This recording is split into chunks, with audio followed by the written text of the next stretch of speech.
오늘 주신 말씀을 받도록 합니다. 주신 말씀은 구약성경 열왕기상 제7장 13절부터 14절까지입니다. 제가 가진 성경은 구약성경 521페이지에 있습니다. 열왕기상 제7장 13절부터 14절까지를 본문이 짧기 때문에 한 목소리로 다 같이 받도록 합니다. 솔로몬 왕이 사람을 보내어 히람을 두로에서 데려오니 그는 납달리 지파 과부의 아들이요 그의 아버지는 두로 사람이니 놋의 대장장이라. 이 히람은 모든 놋 일에 지혜와 총명과 재능을 구비한 자이더니 솔로몬 왕에게 와서 그 모든 공사를 하니라. 아멘. 잠깐 기도합니다. 거룩하신 하나님, 성령 하나님께서 충만히 임재하여 주셔서 준비한 말씀을 바르게 하나님 아버지의 뜻에 맞게 분명하게 선포할 수 있도록 붙들어 주시옵소서. 듣는 저희들의 심령이 온유하고 또 겸손하여져서 사람의 말이 아닌 주님의 음성으로 들리워질 수 있도록 주님 은총 베풀어 주시옵소서. 거룩하신 예수님의 이름으로 기도합니다. 아멘. 오늘 이 아침에는 결코 가볍지 않은 주제를 한번 나누고자 하는 것입니다. 그 주제는 바로 차별에 대한 것입니다. 이 차별이라는 것은 인류 역사상 아담과 하와가 이제 아들을 낳은 가인과 아벨을 낳은 직후부터 차별이 시작되어서 우리나라에도 그 차별의 문화가 면면이 흐르는 것입니다. 좋은 혜택을 받는 사람들은 기쁘고 좋겠지만 집에서도 그러죠. 큰아들이라고 해서 더 혜택을 주고 손에 물도 안 묻히게 해주면 큰아들은 은근히 좋겠지만 차별받는 사람들은 상처가 있겠죠. 모르는 것입니다. 그래서 이 참 끈질긴 차별의 역사가 우리나라 이 한반도 땅에도 한 나라가 1000년 동안 그 차별이 아주 참 가슴 아프게 이어진 역사가 있습니다. 그게 어느 나라입니까? 1000년 역사를 자랑하는 통일 신라 시대잖아요. 그럴 때 여러분 잘 아는 것처럼 골품 제도가 있죠. 뼈골자, 물건 품자 해가지고 뼛속부터 너희들은 다르다. 얼마나 슬픈가 모릅니다. 피가 다르다는 거예요. 더러운 피가 있고 깨끗한 피가 있다. 이래서 골 중에서도 성골과 진골이 있는데 여러분 잘 알죠. 왕족과 왕족이 결혼하면 성골이고 한쪽이 평민이면 이것은 진골이다. 이래가지고 성골만 왕이 돼야 된다. 그래서 박혁거세부터 진덕여왕까지 성골만 이렇게 왕이 됩니다. 이 사실은 아들이 왕이 돼야 되는데 성골을 찾다 없으니까 어떻게 돼요? 딸이라도 왕이 돼야겠다. 왜? 성골이 돼야 되니까. 이래가지고 성덕여왕과 여러분이 잘 아는 진덕여왕이 왕이 되는 유일무이한 그런 역사가 있죠. 그런데 그 이후로는 어떻게 할 수가 없으니까 여러분들도 잘 아는 것처럼 태종무열왕 김춘추가 진골로서 처음 왕이 되고 그 이후로는 왕족이 이제 진골이 되는 거죠. 그런 차별이 있었던 것입니다. 그런데 그걸로 끝나는 것이 아닙니다. 이 골 이하에도 뭐가 있죠? 육두품 제도가 있습니다. 그래가지고 사람을 등수로 매긴다는 것이 참 얼마나 비참한 일입니까? 6등부터 1등이 사실은 꼴등인 것입니다. 이래가지고 6두품부터 해가지고 이제 또 차별을 시작합니다. 어마어마합니다 이게. 그래가지고 이 진골 이하의 6두품 이하의 5두품, 4두품에서 꼴등품인 1두품까지 나옵니다. 이래서 제 아무리 똑똑하고 재능이 있어도 1부터 2, 3두품까지는 아예 벼슬을 할 수가 없습니다. 얼마나 슬픕니까? 재능이 있어도 이게 쓰임받을 수 없다는 것은 그 사회는 정말 희망이 없는 사회, 그런 사회가 1000년간 이어졌던 것이죠. 여러분, 이 왕족인 진골 같은 경우는 비단옷을 입었습니다. 그런데 제 아무리 돈이 있고 능력이 있어도 진골만 비단옷을 입을 수 있어요. 돈이 아무리 많아도 아무리 입고 싶어도 비단옷을 입다 걸리면 처벌을 받는 것이죠.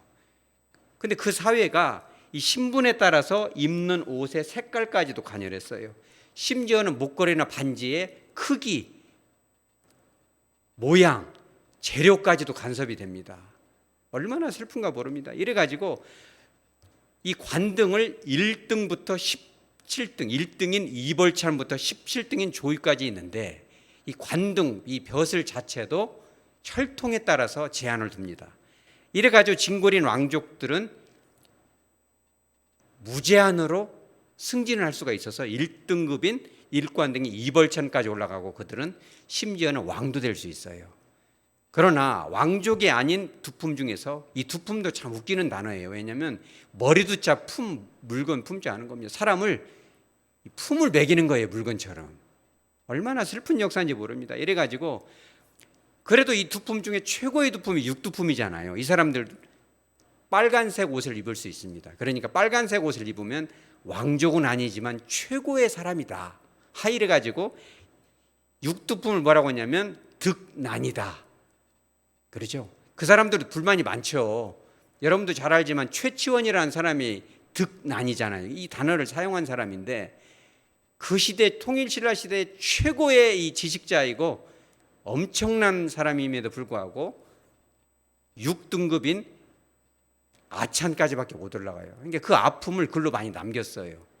아마 마음으로는 이렇게 반란을 일으키고 싶었는지도 모르겠습니다. 불만이 많죠. 못 올라가니까. 뿐만 아니라 오두품 같은 경우는 청색 옷을 입어야 되고 제 아무리 능력이 있어도 10관 등인 대나마까지만 올라갑니다. 그리고 그 밑에인 사두품 같은 경우는 옷을 어떤 색깔을 입어야 돼요? 개나리 색을 입어야 됩니다. 다른 것을 입다 뜰키면 이것은 처벌을 받습니다. 그래가지고 사두품은 어디까지 올라갈 수 있냐? 12등인 대사까지만 올라갑니다. 여러분 능력이 왕보다 어마어마했는데 대사까지밖에 못 올라간 사람이죠. 그게 누구예요? 청해진 대사 들어봤어요? 장보고가 바로 그렇습니다. 장보고가 이 능력으로 보면 진골 이상인데 그렇죠. 그러니까 그 시대 동북아에서 장보고를 모르는 사람이 없습니다. 일본이나 중국에서도 장보고를 알아주죠. 이걸 얘기하면 하루나 얘기해도 시간이 부족할 것입니다. 장보고가 대사까지 12등까지밖에 못 올라가요.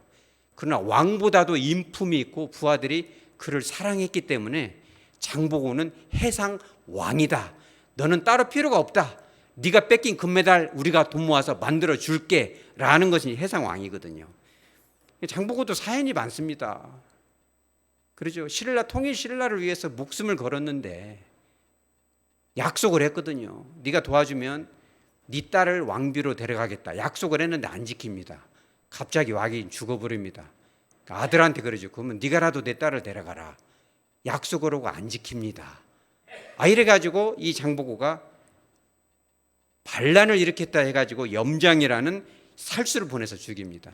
삼국사기와 삼국유사를 조사해 보니까 사뭇 달라요. 삼국사기에서는 반란을 일으켜서 염장을 보냈다라고 나오고 삼국유사에서는 일으키진 않았으나 일으킬 것 같아서 염장을 보냈다고 나옵니다. 그러니까 우리나라 이 정사에서도 장보고는 너무너무 억울하고 그 차별 때문에 죽어간 인물이죠. 심지어는 장보고 밑에 있었던 수많은 이 백성들이 갈 데가 없어요. 일부는 일본으로 갔지만 대다수의 사람들은 김제로 보내집니다. 강제로. 벽골군이라는 김제로 가서 이 김제 출신들 우리 교회도 있죠. 잘 보면 장보고의 피도 흐를지 모르겠습니다. 그런데 참 더 가슴 아픈 것은 뭐냐면 마국간에 말을 키우고 싶어도 마리수가 제한이 되고 집을 지더라도 크기가 제한이 되고 담벼락의 높이도 제한이 돼요. 이래 가지고 진골들은 담장의 높이를 어느 정도 할 수 있어요? 무제한으로 합니다. 그래가지고 우리도 일곡동에 가면 자연마을 한번 가보세요. 그러면 진골들이 몇 분 삽니다. 무제한으로 이걸 높일 수가 있어요. 혹시 그 계통에 있는 분들 용서하시기 바랍니다. 유머니까. 유머를 받아들여야지 그거를 가지고 또 조사하면 안 됩니다. 이래가지고 이런 것이 있고 육두품까지는 8자 말하자면 2.8m까지 올릴 수가 있고 사두품은 1.8m까지밖에 못 오고 1, 2, 3두품은 그 이하로 해야 됩니다. 얼마나 이게 슬픕니까? 너희들은 오랑캐가 와도 너희를 보호하면 안 돼. 죽으면 끝이야. 얼마나 슬픈 이 그러니까 집을 줄 때 담을 높이 올린 사람들은 혹시 그런 피가 흐르는지도 모르겠습니다. 차별의 피가. 자, 그렇다면 우리나라만 그랬을까? 여러분, 고대 이스라엘은 또 어떨까요? 고대 이스라엘에도 차별이 있었습니까? 차별이 있지요. 히브리인의 혈통이 없는 이방인들에게는 어마어마한 차별이 있었습니다. 이방인들은 사실 사람으로 취급을 안 했고, 너희들은 여호와를 모르잖아, 너희들은 하나님의 선택을 못 받았으니까 지옥으로 떨어지는 것이 마땅하다 이래가지고, 지금도 이 주후 2023년이 됐는데도 그들은 영어로 젠타일, 너희들은 이방인이다 이렇게 표현합니다. 이스라엘 그 사람들이, 혈통들이. 그런 차별이 있었고, 뿐만 아니라 혈통 이스라엘 히브리인 안에서도 오늘날 우리나라하고 하고 있는 호남 영남 갈라치기 하듯이 그런 차별이 여러분 있었을까요, 없었을까요? 고대 이스라엘에도 어마어마했습니다. 그게 왜 그래요? 지파가 어디서 나왔어요? 야곱의 4명의 아내로부터 나왔어요. 정실이냐 후실이냐, 그렇죠? 첫째 아내냐 둘째 아내냐에 따라서 엄청난 또 차별이 있습니다. 그래가지고 이 애굽에서 탈출한 그들이 가나안 땅으로 들어가는 순간부터 지파 간의 갈등이 있습니다. 지금은 그런 일이 없지만 예전에는 우리 어렸을 때만 하더라도 경상도로 간다거나 이리 오면은 차 남바에다가 막 전북 전남 막 써 있잖아요. 갱상 이렇게 써 있으면 뭐 식당에 가면 밥도 안 준다 그런 얘기 들어봤어요. 저도 한번 실제로 가보고 싶은 마음도 있어서 진짜 밥을 안 주는가. 그러니까 고대 이스라엘에도 그런 어마어마한 차별이 있는 것입니다. 이래가지고 주를 어떻게 일어나냐, 유력하고 탁월한 지도력이 있는 남쪽 유다 지파가 제일 탁월하다. 이래가지고 유다 지파에 속했다고 하면은 뭔가는 인정이 되고, 북쪽에 있는 10지파들은 찬밥 신세인 것입니다. 그래가지고 그들이 항상 불평 불만이 있었어요. 북쪽에 있는 10지파가. 그러죠? 심지어는 예수님 시대에도 그랬잖아요. 사마리아 사람들은 인정을 안 하잖아요. 그냥 금방 갈 길도 돌아서 가버리잖아요. 그 땅 받기 싫어가지고. 너희들하고 우리하고는 한 통속이 아니다. 이런 거죠.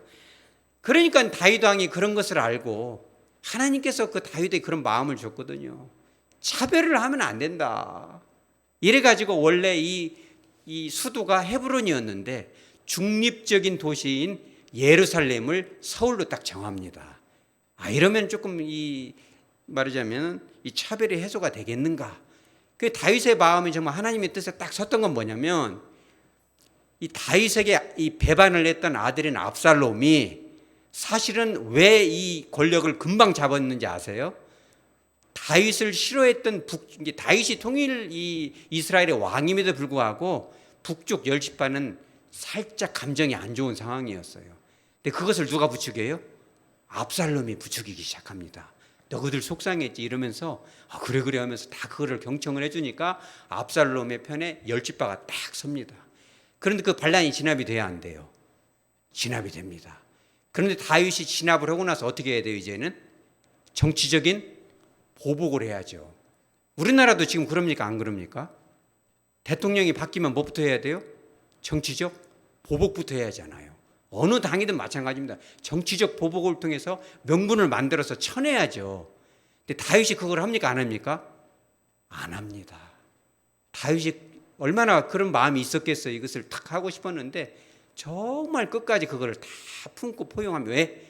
그런 빌미를 주지 않고 차별 없는 왕국을 만들자. 하나님의 나라는 차별이 있으면 안 된다. 차별도 안 되고 역차별도 안 된다. 차별을 안 하다 보면 역차별도 되잖아요.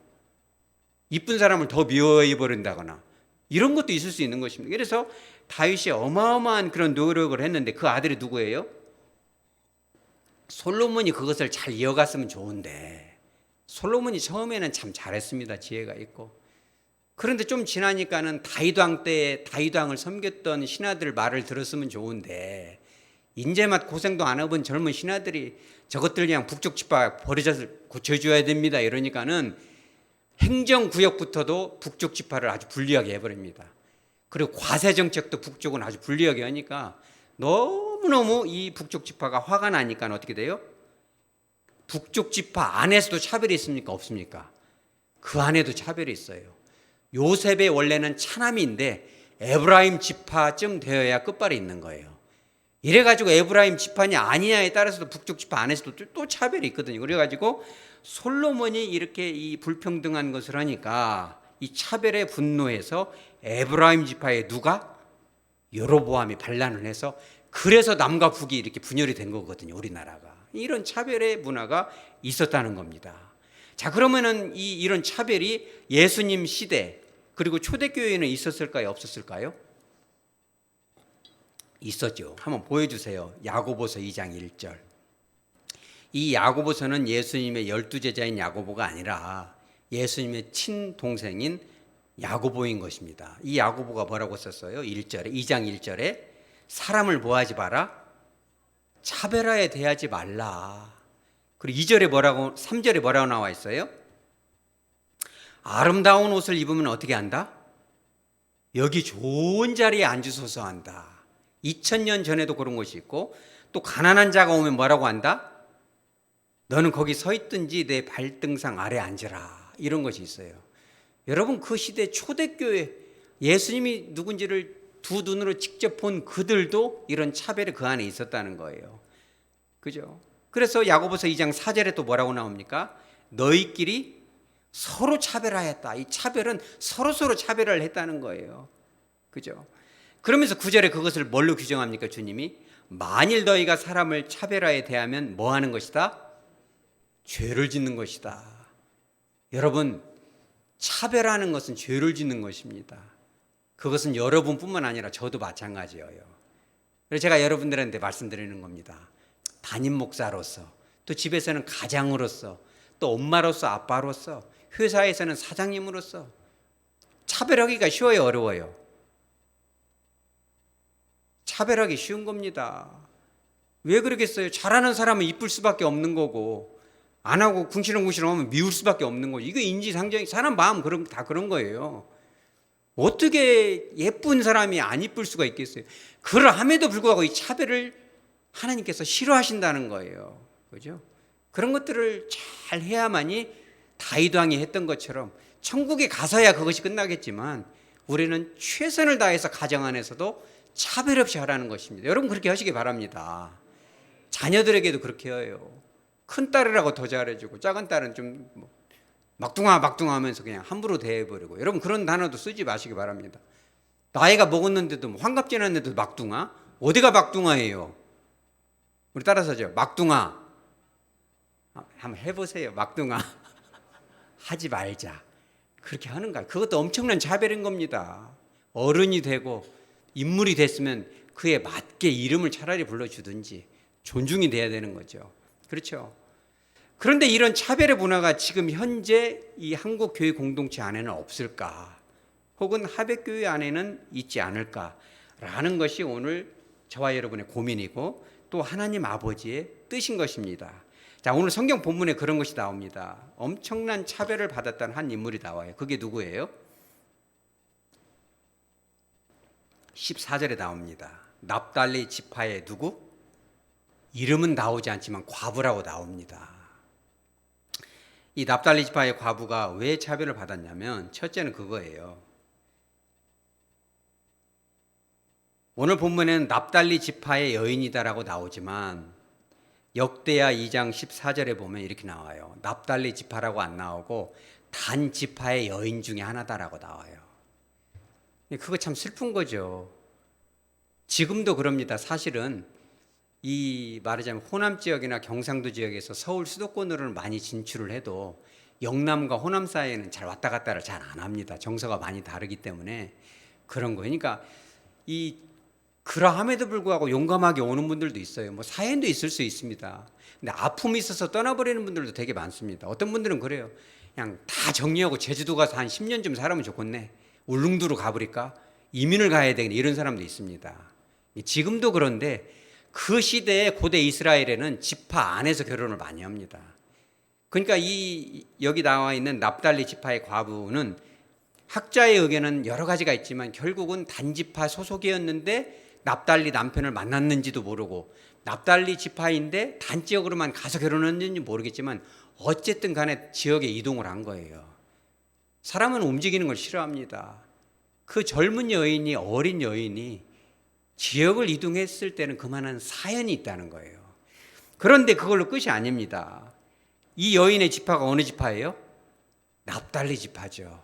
북이스라엘에 속했다는 것 자체가 소유됐다는 건데, 사실 북이스라엘에서도 에브라임 지파나 최소한 므낫세 지파 정도 되면 요셉 지파이기 때문에 인정을 받지만, 그 지파 자체가 4명의 엄마 중에 누구의 아들이냐에 따라서 차별이 있습니다. 그런데 이 안타깝게도 납달리 지파는 엄마가 누구예요? 그죠? 라헬의 몸종인 빌하. 몸종 중에서도 레아의 몸종과 라헬의 몸종은 좀 급이 또 틀려요, 이게. 그래가지고 4명 중에서도 가장 소유받는 이 빌하의 아들, 그것도 둘째 아들이 납달리거든요. 그러니까 이 여인은 그래서 단으로 갔는지 거기까지는 알 수 없지만 그런 사연이 많은 여자죠. 그런데 이 여인이 14절에 보면 뭐라고 나와요? 무엇이다? 과부다, 이렇게 나와요. 그런데 더 우리가 고민해야 될 게 이거예요. 14절에 뭐로 시작해요? 그는, 이렇게 나와요. 그는. 여기서 말하는 그는 누굽니까? 13절에 나온 히람인데, 이게 무슨 말이냐면 솔로몬이 이제 성전을 건축을 해요. 그래서 이전 장을 보면 성전을 거의 다 건축하고 나서 마무리가 남으세요. 그게 뭐예요? 야긴과 보아스라는 성전의 기둥을 만들어야 되고, 그 안에 있는 인테리어, 성전 기구들, 기물들을 만들어야 되는데, 당시 이스라엘 땅에는 그러한 금속 이런 것을 만들 줄 아는 사람들이 별로 없어요. 지금도 이 고고학자들이 발굴해 보면은 청동기 중간 시대까지도 이스라엘 땅 안에는 이런 금속이 별로 발굴이 안 된다고 그래요. 없는 거죠. 그래서 솔로몬이 생각하기에 이 금속을 가장 잘 아름답게 여호와께 만들어줄 수 있는 인물을 좀 찾아야 되겠다 해서 찾은 게 누구예요? 이방 땅인 두로가 이제 페니키아거든요. 페니키아에 있는 바닷가 해안에 아주 큰 항구가 있는데 그게 이제 두로예요. 페니키아죠. 한 해안에 있는 도시죠. 거기에서 히람이라는 아주 기술 좋은 사람을 데려옵니다. 우리 교회도 기술 좋은 분들이 있잖아요. 데려다가 이제 이 두 기둥, 야긴과 보아스를 만들고 성전의 중요한 기물들을 이제 만들게 하죠. 근데 그가 누구예요?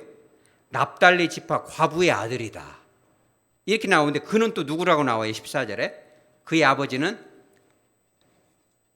두루 사람이다. 말이 맞아요? 안 맞아요? 잘 안 맞는 거예요. 왜냐면 이 납달리 지파의 과부의 아들이라고 해놓고 아버지는 두루 사람이래요. 아버지가 있으면 과부가 돼요, 안 돼요? 남편이 있는데 과부가 아닌 거죠. 그러니까 엄마는 과부고 아버지는 있대요. 그게 이 말 자체가 안 맞는 거예요. 아무리 혼혈이어도 아버지가 있으니까 과부라고 표현하면 안 되죠. 처음에는 과부였지만 나중에는 아니거든요. 근데 과부라고 표현한 그런 이유가 있죠. 왜 그래요? 이스라엘 사람들은 이방인을 사람으로 취급을 안 한다. 이게 참 슬픈 거예요. 슬픈 겁니다. 그러니까 아버지를 인정을 안 하고 처음부터 끝까지 너는 그냥 과부의 아들이다. 여러분, 고대 이스라엘에서 과부의 그 아이덴티티, 존재는요, 너무너무 불쌍한 거였어요. 왜 그러냐면 지금은 그러지가 않습니다만 그때는 굶어 죽기가 딱 좋고 사람의 역할을 할 수가 없어요. 그래서 구약 성경을 여러분들이 읽어보면 그런 표현이 많이 나와요. 레위인과 객과 과부와 고아를 늘 돌아봐라. 그들을 잘 불쌍히 여기라. 자비를 베풀어라. 이렇게 얘기를 하죠. 그러니까는 이 여인은 정말 이 이스라엘 커뮤니티, 이스라엘 사회에서 하나의 인격체로 존중을 받아요, 못 받아요? 못 받는 거죠.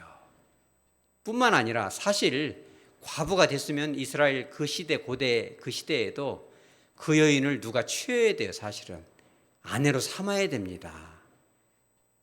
이스라엘 안에서 이렇게 히브리인들은 히브리인이라는 그런 자부심이 있기 때문에 그 지역을 떠나고 싶지 않거든요. 단에서 납달리까지 혹은 납달리에서 단까지 간 것만 해도 슬픈데, 여러분 생각해 보세요. 이 땅에서 홀로 됐는데 정말 나를 사랑해 줄 사람이 없어가지고 남자가 없어서 저기 말하자면 북경으로 간다거나 아니면 저기 아프리카로 간다고 하면 얼마나 속상하겠어요. 나를 사랑해 줄 사람 그 하나가 없어가지고. 그러니까 이 여인은 이 이스라엘에서 철저히 외면을 당하고 사랑을 받지 못하는 그런 여인이었죠. 얼마나 슬프겠어요.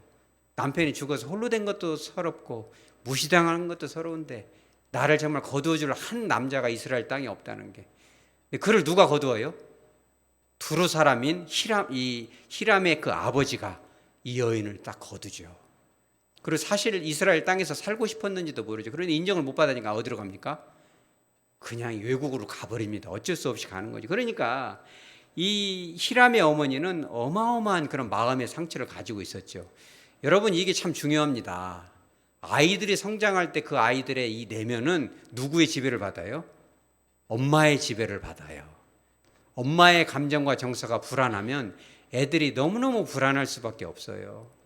엄마가 불안하면 그 아기가 얼마나 마음이 그냥 무의식 중에 불안하겠어요.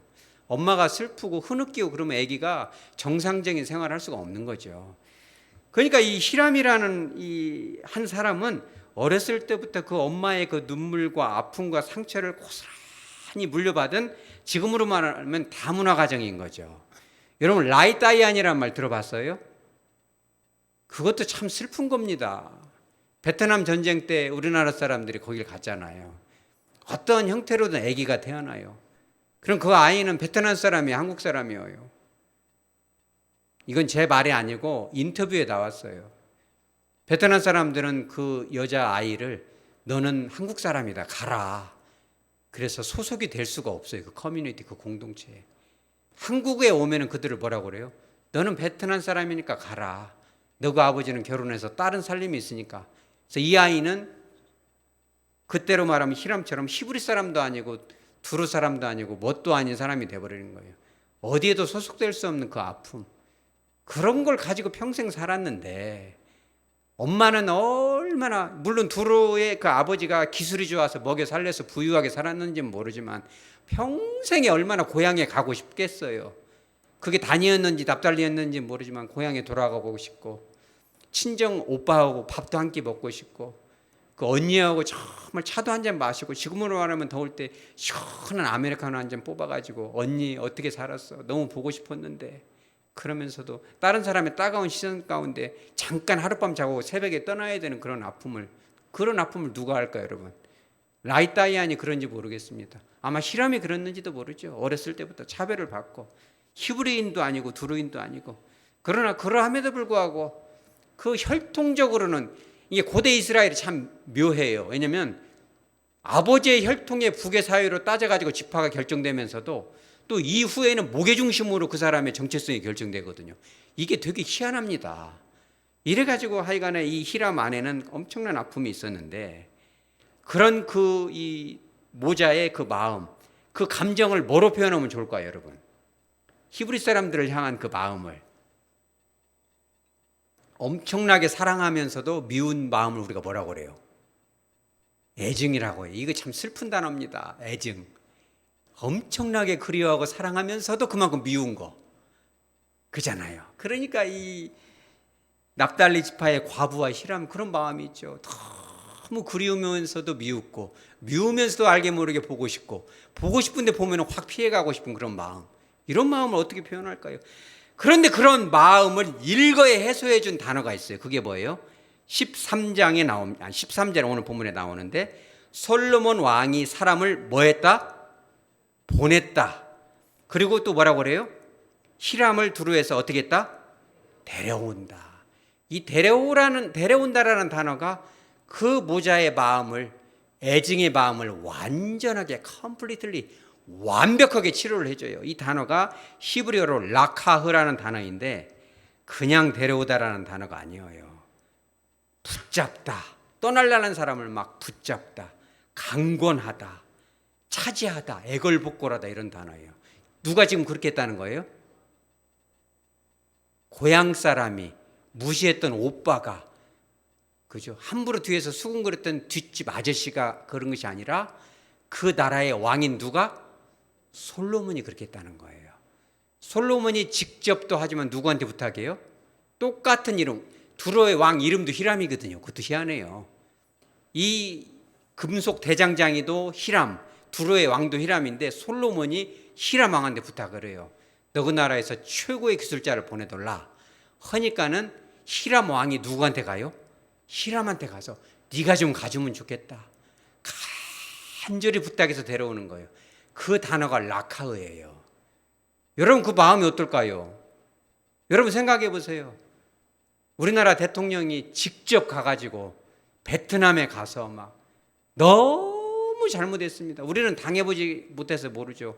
라이 따이안이 뭐 5천 명이 된다, 10,000명이 된다, 500명이 된다. 통계를 내봤는데 30명이다, 300명이다 말들이 많아요. 얼마나 많겠어요, 그게. 모르는 그 혈통들이.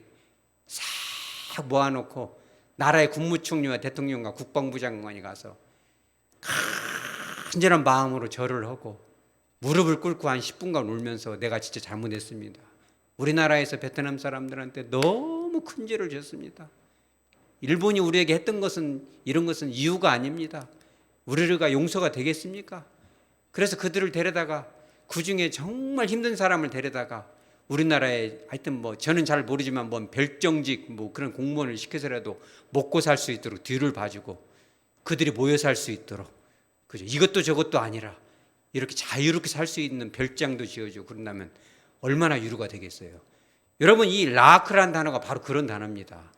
그런데 그런 하나님의 어마어마한 축복을 받은 비결이 두 가지가 있어요. 이게 오늘 중요한 것입니다. 그 첫 번째가 뭐예요? 첫 번째는 뭐냐면 이 히람의 아버지가 뭐라고 나와요? 14절에 그의 아버지는 무엇이다? 두루 사람인데 노스의 대장장이다. 그래도 아버지가 이방인인데 아들을 정말 사랑해 줬어요. 어렸을 때부터 쇠 다루는 것을 가르칩니다. 이 히람이 왜 대단하냐면 금, 은, 동, 철뿐만 아니라 금속과 나무 심지어는 이 색깔 있는 이 옷까지도 배 실까지도 그냥 물건이란 물건을 갖다만 놓으면 주물럭주물럭해서 아주 좋은 걸 만들어내는 탁월한 재주가 있어요. 설계도도 필요 없습니다. 우리 교회도 그런 사람이 있어요, 없어요? 잘 연구를 해야 그런 사람을 발견합니다. 하여간에 그런 히람이 이렇게 딱 나옵니다. 그러니까는 하나님께서 주신 그래도 엄마의 혈통을 탔잖아요. 하나님께서 주신 재능을 아주 최고로 연마를 한 거예요. 여러분 그런 재능이 여러분들에게도 있어요? 연마하시기 바랍니다. 근데 또 한 가지 두 번째가 이게 더 중요한데 뭐냐면 14절에 보면 뭐라고 나와요? 이 히람은 해놓고 이 사람을 정의를 뭐라고 써요? 14절에 이 히람은 모든 놋일에 뭐가 구비됐다? 지혜와 총명과 재능이 구비가 됐다라고 나와요. 그런데 출애굽기 31장 1절 이하에 보면 이렇게 나와요. 1절에 여호와 하나님이 모세에게 직접 말씀을 하셨는데 2절에 뭐라고 해요? 출애굽기 31장 2절에 유다 지파의 누구? 부살레를 딱 지명을 해요. 그리고 3절에 그에게 뭘 충만하게 해요? 하나님의 영을 그에게 충만하게 해서 뭐를 줘요? 지혜와 총명과 무엇을? 지식을. 똑같은 표현이에요. 어떤 분은 그렇게 말할지도 모르겠어요. 목사님, 출애굽기 31장 3절에는 지혜와 총명과 지식이라고 나와 있고 오늘 본문에는 지혜와 총명과 재능이니까 마지막 것이 다르지 않습니까? 우리 교인들은 똑똑한 분들이 많아서 여기까지 질문하는 분도 있을 수 있어요. 그래서 제가 다 찾아봤습니다. 다 찾아봤더니 이제 번역을 왜 그렇게 했는지는 모르지만 이 원어는 따아트라는 똑같은 단어예요. 얼마나 기가 막히니 모릅니다. 한국인도 베트남인도 아닌 정말 정체성이 없는 히브리인도 아니고 이 두루인도 아닌 정말 그리움의 애증 가운데 어렸을 때부터 컸던 그를 라크 정말 귀하게 대통령부터 해가지고 이를 데려다가 했는데 그가 이렇게 받았던 그런 대접을 받았던 이유가 기술이 있었다는 첫 번째 이유도 있지만 똑같은 표현을 쓴 건 뭐예요? 그에게 뭐가 임했다? 하나님이 임한 거예요. 성령 하나님께서 저와 여러분에게 임하시기 바랍니다. 아무리 기술이 좋으면 뭐합니까? 성령 하나님 냄새가 하나도 안 나면 어떻게 그 사람을 쓸까요? 아무리 기술이 좋아도 성질이 사납거나 괴팍하거나 막 그렇게 하여튼 뭐가 있으면 어떻게 하겠어요? 기술과 함께 성령의 임재가 있고 예수님의 그 향기가 드러나는 삶이었다는 거예요. 아마도 그 엄마로부터 그런 그 히브리적인 이 종교가 그 신앙이 그 믿음이 들어갔는지도 모르겠죠. 그럼 여러분은 어떨까요, 여러분? 목사님, 저는 뭐 재능도 별로 없습니다. 할 줄 아는 게 별로 없어요. 여러분, 하나님께서는요, 최소한 한 가지 이상은 나만이 할 수 있는 재능이 있는지 믿으시기 바랍니다. 최소한 한 가지 이상은 다 재능이 있습니다. 여러분, 그것을 이제 나이 많아서 못합니다 이러지 마시고 평생 교육원 있잖아요. 그거를 잘 개발하시기 바랍니다. 인생은 60부터라고 하니까 저는 80인데요. 바꿔야 되거든. 인생은 90부터로 바꿔야 될지도 모르겠습니다. 요즘 100살을 넘은 분들도 종종 나오기 때문에 잘 개발하고, 또 한 가지는 뭐예요? 하나님의 큰 은총을 사모하시기 바랍니다. 그러면 하나님이 쓰시는 거예요.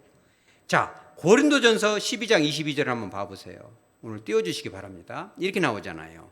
은사 중에서도 그뿐 아니라 더 약하게 보이는 몸의 지체가 어쩌다? 도리어 요긴하다. 사람들의 눈으로 볼 때는 별 볼 일 없는 것 같고 하찮아 보이고 재능도 없는 것 같고 배움도 짧은 것 같고 말도 못하는 것 같고 아무 생각 없는 것 같지만, 더 약하게 보이는 지체가 하나님 보시기에 어쩐다? 도리어 요긴할 수 있다는 거예요. 주목받지 못하고 소외되고 이런 성도가 훨씬 더 하나님 나라에서, 그렇죠, 교회 공동체에서 인간이 볼 때는 어쩔지 모르지만 하나님이 볼 때는 최고로 아름답게 쓰임받을 수 있다는 거예요. 여러분, 그런 주인공 되시기 바랍니다. 여러분들 마음에도 그런 아픔과 애정이 있나요? 교회에 대한, 공동체에 대한, 하백교회에 대한. 그럼 우리 두 가지를 기억하세요. 내가 가지고 있는 것은 개발하세요. 그죠? 요즘 뭐 인터넷상에서 키보드 워리어라는 단어도 있잖아요. 앞에 나와서 한 가지라도 하면서 하면 좋은데 뒤에서 키보드로만 이렇게 해가지고 막 공격, 이러면 안 됩니다. 내가 가지고 있는 재능이 아주 다른 사람, 내가 보기에도 하찮아 보일지라도 한 가지라도 교회 안에서 섬기고 가정 가운데 일릭을 담당하면서 하나님의 은총을 구하면 하나님께서 라하, 하나님이 그를 딱 잡아서 아름답게 쓰는 것입니다. 지금 당장은 상처가 있을 수도 있어요. 여러분, 그런 여러분 되시기 바랍니다. 차별을 꿰뚫고 하나님 손에 붙들려서, 그렇죠, 이 시대에 쓰임받으시기 바랍니다. 하나님 앞에 귀한 그릇이 되시기 바랍니다. 뿐만 아니라 우리 교회가 차별 없는 교회, 아주 이 연약한 성도 한 사람까지라도 다 쓰임받는 우리 교회 되시기 바랍니다. 저부터도 좀 죄송하긴 합니다. 공평하게 한다고 하지만 그러지 않은 경우도 많을 겁니다. 저도 오늘 말씀 준비하면서 많이 반성도 해보고 회개도 해보고, 그렇죠, 어떻게 하면 더 공평하게 차별 없이 할 것인가, 그죠, 성도들이 느끼기에 공평하게 할 것인가. 여러분들도 같이 기도하시기 바랍니다. 저부터도 여러분부터도 모든 사람, 나도 차별하지 마시오 하면서도 나도 또 다른 차별을 어느 누군가에게, 자녀들에게, 아들과 딸을 가르고 큰딸 작은딸을 가르고 서로 가르고 이러고 있지는 않은가 반성하면서 어느 누구도 소외됨이 없이 정말 당당하게 쓰임받고 하나님 나라를 위하여 일릭을 담당하면서 아름답게 그리스도의 향기를 흘려보내는 저와 여러분, 우리 하백교회 공동체 되어지기를 주 예수 그리스도 이름으로 축복합니다. 아멘.